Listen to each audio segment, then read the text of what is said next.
在嘉陵江畔的武圣县，隐藏着2处令人惊叹的自然奇观。在太极湖秘境的深处，石公石母这对千年巨石，以30米高的巨型身姿巍然矗立，如大地雕琢的图腾，阴阳相生的造型，暗合古老东方哲学。传说触摸石壁就能听见远古爱侣的密语。19公里外，胜利天生桥以62米惊人的跨度横跨峡谷。这座白垩纪时期形成的喀斯特奇迹，至今仍在以1000年为单位缓慢生长。晨雾弥漫时，整座石桥宛如悬浮在云端的仙界之门。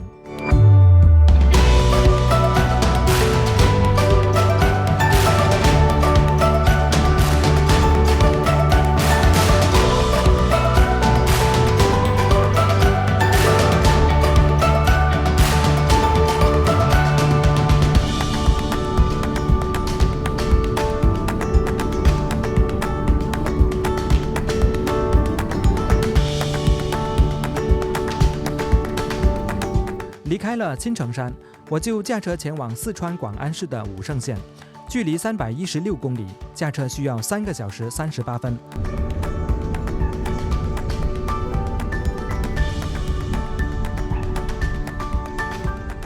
现在是来到了四川广安市的武圣县，在这里啊，有一对天然形成的石公石母，非常的神奇啊，就在前方不远处。石公石母所在的这座山呢，是叫做石人山，在山的顶峰呢，还有一座石林寺。刚刚啊，就是从这条小路上来啊，非常陡，而且呢比较窄，中途不好会车。我相信这一座呢，应该就是石母了。石母的高度呢有21米，相当于有6、7层楼那么高啊。但是从这下面呢往上看的话呢，就看得不是特别清楚。刚刚航拍的时候啊，还是感觉有点像的。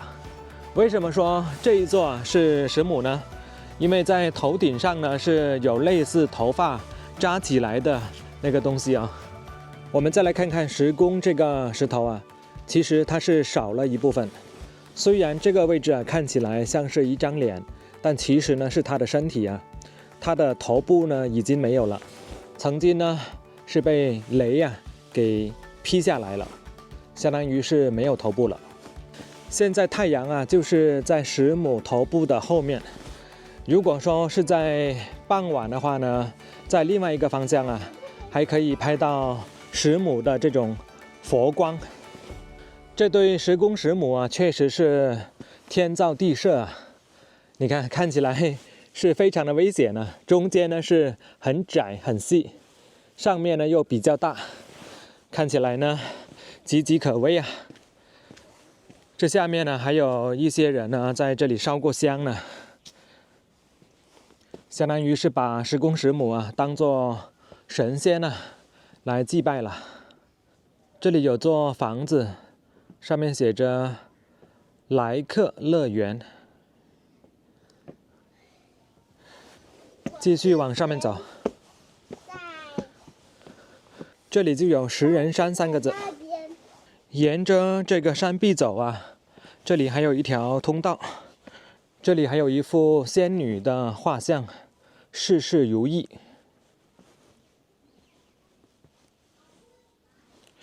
这里还有很多没有被燃放的鞭炮。现在这个地面呢是非常的湿滑，上面长了很多苔藓。这个地方非常幽静，基本上没有什么游客过来。这条路看样子啊，很久没有人走过了，因为路上的苔藓呢非常的密，非常的厚，而且那边的杂草很多，所以往回走吧，直接上去石林寺。这2位看起来啊像是土地公土地母啊。这样看的话，石公石母啊是看得很清楚，特别是石母，看起来很像是人像啊。现在就沿着阶梯往上面走，到石林寺来看看。对，带着熊猫上来啊！带着熊猫上来啊！我好会爬山。这是石林寺的山门，很简单啊，就是一个水泥门。再看看周边的村庄，这些房子呢都是比较零散，很有乡村的气息啊。从山门进去，这上面的阶梯有点滑哦，走慢一点啊。对，因为有太多苔藓了，而且有一部分阶梯啊是烂掉了。原来它阶梯的栏杆是一条龙啊，这边也是，这是龙爪。对，那上面呢就是有2个龙头了。走到这阶梯的中间呢，往对面看，我又发现一个奇观哎。对面这座山像不像是一座睡佛啊？你看，这里是头部、脖子、身体，而且就在身体的下方啊，还有一个石笋直立着，这下面呢就是腿部，是不是非常有意思啊？大家可以自己发挥一下想象力啊。到了石林寺，在这里啊就可以看到2个龙头了，这都是水泥做的。站在石林寺的山顶上往回看，这座石母啊是非常的清楚。你看这顶上呢就像是扎起来的头发嘛，它双眼呢凝视着下方的村子，守护着这一片土地，非常的有意境啊。进来寺庙的大门里面呢就是大雄宝殿。这座石林寺啊3面都是悬崖峭壁，只有这一面阶梯啊才是缓坡。别看现在啊这里一个人都没有啊，但是逢年过节的时候呢，周边村庄的人啊都会来这里烧香祈福。现在围绕着这座大雄宝殿啊转一圈，从这边过去，这里堆了一些垃圾啊。这座建筑啊也是钢筋水泥的，原来在后面呢还有一个大门，只是没有开。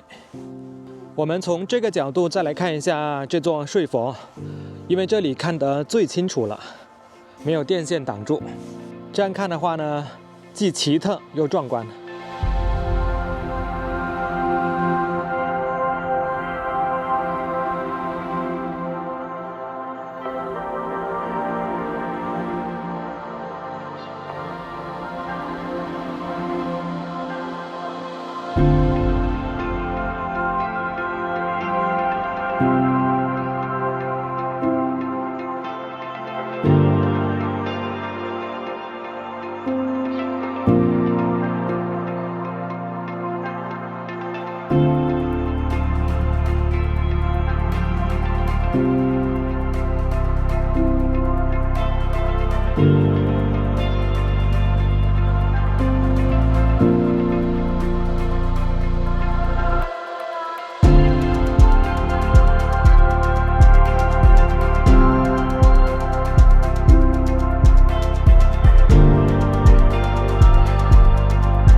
游览完石宫石母，我就前往胜利天生桥，距离19公里，驾车需要39分钟。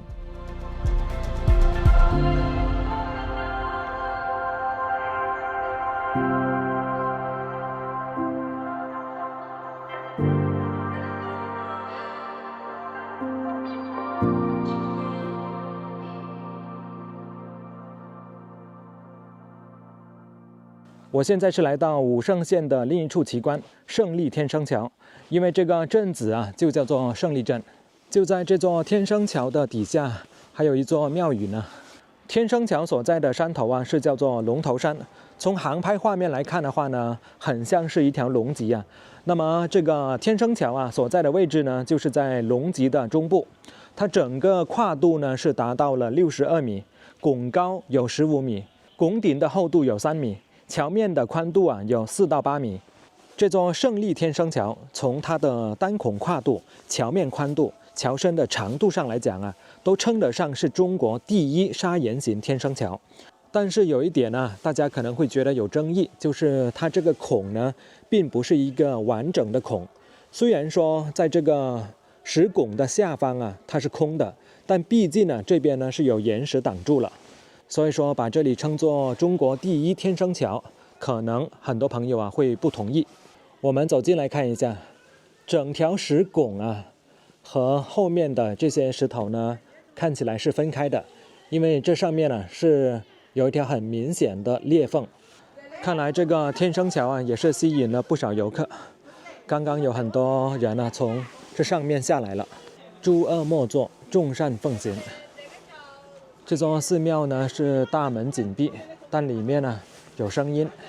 在天生桥的另一边呢，还有几栋房子。刚刚看到这一边呢是有一条路可以上去啊，一条非常幽静的小道。看一下这个位置，好像之前呢还被人开采过，就是将这些砂岩呢一片一片的采下来，用作其他用途。这条小道啊上面有很多苔藓，非常的滑。小道的尽头呢就是一条阶梯。这个阶梯啊，并不是长的石条放在这里，而是在整个山体当中啊开凿出来的。上来之后呢，有2条路，一边呢是通向一座寺庙，这一边呢上方啊就是天生桥了。我们过来看一下。我觉得像这种地方啊，比很多收费的景点还要好玩。这上面还有一个古寨的寨门呢。你看这里有3个字，不过相信是后来的人呢刻上去的，情人洞。很显然呢，这不是原来的名字，因为据说啊，这上面呢原来就是有一座古寨，但现在呢只剩下这个寨门了。看来这里已经成为了当地青年男女谈恋爱的圣地了。天生桥的上方呢是长着很多植物啊，特别是像这种竹子。